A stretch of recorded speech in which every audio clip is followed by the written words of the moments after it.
जो पाना चाहते हैं वो कैसे मिले। दोस्तों, अक्सर लोगों को कहते सुना है कि जो हम जिंदगी में पाना चाहते हैं वो हमें कभी नहीं मिलता। हमने जब जिसकी चाहत की वो हमें कभी हासिल नहीं हुआ। जिस चीज़ को, जिस सपने को, जिस इंसान को हम अपनी ज़िंदगी में सबसे ज़्यादा पाने की चाहत रखते हैं वही हमें नहीं मिला। तो दोस्तों, ऐसा हमारे साथ इसलिए होता है क्योंकि जो हमारी ज़िंदगी में हमको मिला है हम उसकी कदर नहीं कर रहे। जो हमने पाया है हम उसकी वैल्यू नहीं करते। तो आज हम जानेंगे कि जो भी आपका दिमाग सोच सकता है उसे हासिल कैसे और क्यों कर सकते हैं। जो पाना चाहते हैं वो कैसे मिले।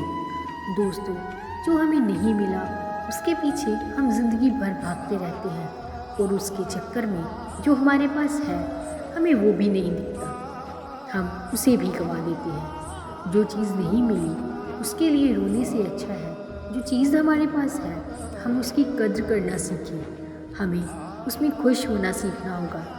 ऐसा भी नहीं है कि हमारे पास जो है हम उसमें ही खुशी ढूंढें तो हमें जीवन में और कुछ नहीं मिलेगा। अब आपको एक कहानी बताता हूँ, ध्यान से सुनिए। एक आदमी अपनी ज़िंदगी से बहुत दुखी था, बहुत मेहनत भी करता था। उसने सोचा मैं कुछ पैसे जमा कर लूँ, अपने माता पिता को तीर्थों पे ले जाऊँगा। पैसा जमा करने में इतना समय हो गया कि उसके माता पिता का शरीर ही शांत हो गया। फिर उसने सोचा मेरी पत्नी जो मेरे लिए इतना समर्पण करती है, जिसने सारी ज़िंदगी मेरा ख्याल रखा, उसे कुछ महंगा तोहफा मैं गिफ्ट के रूप में दूँ। पर हर महीने इतना खर्च हो जाता है कि कुछ पैसा बचता ही नहीं। कभी सोचता हूँ कि अपने परिवार को लेकर विदेश घुमा कर लाऊं, पर कोई भी इच्छा मेरी आज तक पूरी नहीं हुई। एक दिन वो बहुत दुखी होकर एक महात्मा के पास गया। उसने अपनी ज़िंदगी के सारे दुख उस महात्मा को दिए, बता दिए। महात्मा ने कहा तू एक काम कर, ये जो सामने बगीचा है इस बगीचे में बहुत सारे फूल हैं और इन सब में से जो तुझे सबसे अच्छा लगे वो फूल मेरे पास लेकर आ। पर शर्त ये है, जिन फूलों को छोड़कर तू आगे निकल गया वहाँ तू वापस पीछे नहीं आ सकता। तू सीधा सीधा इस बगीचे से निकल के मेरे पास इस बगीचे का सबसे सुंदर सा फूल लेके आ। वो आदमी उस बगीचे के अंदर गया। उसने बहुत सारे सुंदर सुंदर फूल देखे, पर उसने सोचा आगे अभी और सुंदर फूल होंगे। ऐसे धीरे धीरे वो आगे बढ़ता गया, पर आगे चलते चलते आखिरी में उसे मुरझाए हुए फूल दिखाई दिए। पर शर्त ये थी कि वो वापस पीछे नहीं जा सकता। आखिर में उसने एक मुरझाया हुआ फूल ही लेकर महात्मा जी के पास आया। महात्मा ने उसे कहा कि पूरी बगीचा में तुझे ये सिर्फ मुरझाया हुआ फूल ही सबसे सुंदर लगा, इससे सुंदर तुझे कोई और फूल नहीं लगा। तो उसने कहा मैंने बहुत सुंदर फूल देखे, पर मैंने सोचा अभी मैं और आगे देखूं, अभी मैं और आगे देखूं, और इस चक्कर में वो सारे सुंदर फूल पीछे रह गए। तो महात्मा ने कहा यही तेरी ज़िंदगी की कहानी है। जो सुंदर लम्हे तेरी ज़िंदगी में आते हैं तो उन्हें छोड़कर आगे ही देख रहा है कि ऐसा हो जाए तो मैं खुश हो जाऊंगा, मुझे ये मिल जाए तो खुश हो जाऊंगा। तेरी खुशी आज में इस पल में नहीं है। तुझे जो मिला है तो उसे खुश नहीं है। अगर तुझे जो मिला है और तू उसमें खुश हो जाए तो तेरे सारे दुख दूर हो जाए। तो दोस्तों, ये कहानी हम सबकी भी है। हम भी उन्हीं चीज़ों के लिए रोते हैं, मरते रहते हैं जो हम हासिल नहीं कर पाते। पर जो हमारे पास होता है हम उसकी कभी कदर नहीं करते। इतना सुंदर जीवन हमको मिला है, हम उसकी कभी कदर ही नहीं करते। दोस्तों, याद रखना एक बात, खुशियाँ कहीं आपका भविष्य में इंतज़ार नहीं कर रही हैं। खुशियाँ आज और इसी पल में हैं। बस ज़रूरत है उन्हें पहचानने की और उन्हें समझने की। दोस्तों, मैं आपसे पूछता हूँ, क्या एक कुत्ता हाथी के बच्चे को जन्म दे सकता है?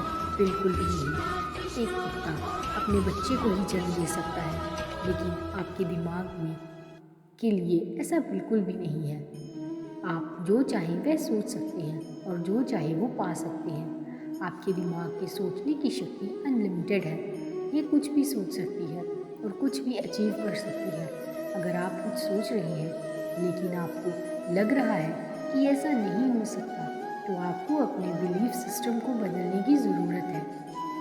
आप अपने बिलीफ सिस्टम को ज़्यादा से ज़्यादा एक्सपोजर दीजिए और उसके लिए आप ऐसे लोगों की कहानियाँ पढ़ सकते हैं या वीडियो देख सकते हैं जिन्होंने इम्पॉसिबल को भी पॉसिबल किया है।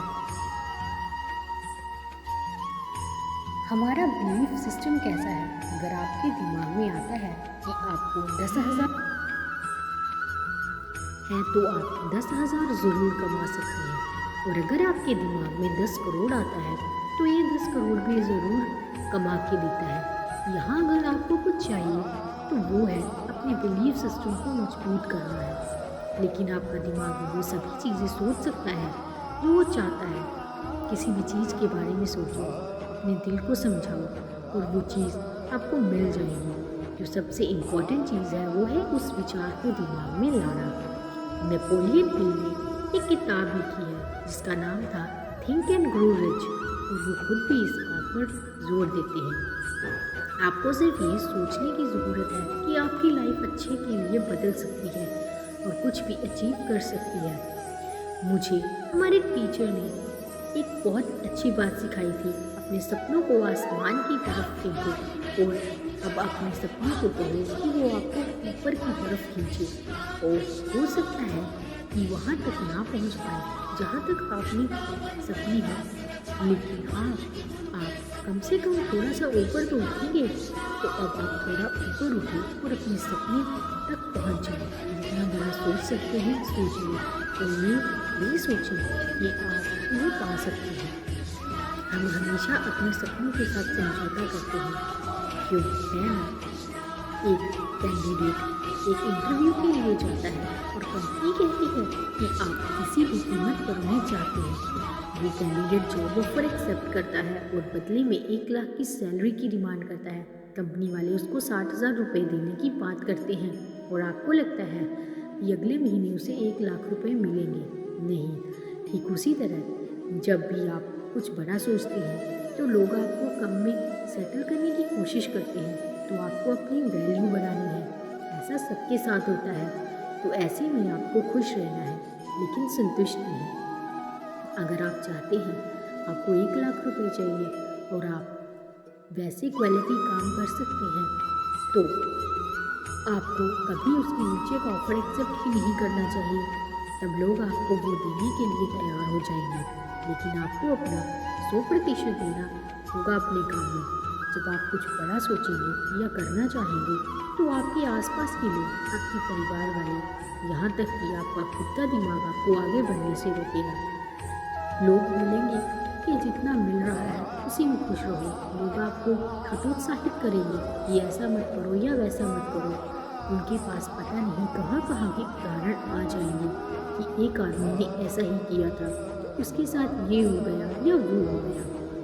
उनको लगेगा कि कहीं कुछ बड़ा करने के चक्कर में मेरा नुकसान ना हो जाए। लेकिन मैं कहता हूँ कि होना चाहिए।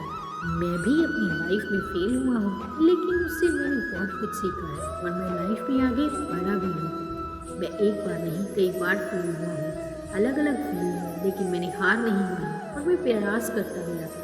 आज मेरे फैमिली मेम्बर्स दूसरे की तरह से बात करते हैं क्योंकि मैंने मेरे बारे में जो भी उनका बिलीफ सिस्टम था वो उनकी अंदर से चेंज कर दिया। खुद की वैल्यू को हमेशा बढ़ाएं।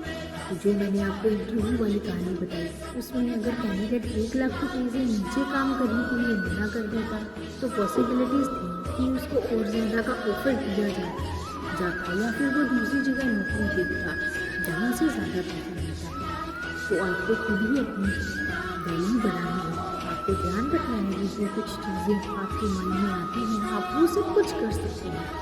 तो हमेशा ही बड़ा सोचिए और कभी काम के साथ समझौता मत कीजिए कि मैंने 1 लाख बोला है और कंपनी ने सीधे 60,000 का ऑफ़र दे दिया। मैंने ऐसा सोचा तक नहीं था और मुझे ये ऑफ़र स्वीकार कर लेना चाहिए। हमेशा आपको बड़ा सोचना भी है और बड़ा करना भी है। आप जब कॉम्प्रोमाइज़ करने को रेडी होंगे तब आप जीवन भर हर चीज़ के साथ कॉम्प्रोमाइज़ ही करते रहेंगे। इसलिए आपको अपनी वैल्यू क्रिएट करनी है और आपकी वैल्यू दिन प्रतिदिन बढ़ाना भी है। एक बात हमेशा ध्यान में रखना, आपको खुश हमेशा ही रहना है लेकिन संतुष्ट नहीं। हाँ, आपके पास जो भी उसे संतुष्ट रहे। कुछ करना है तो अपनी ज़िंदगी में तो करने में संतुष्ट नहीं होना। धन्यवाद।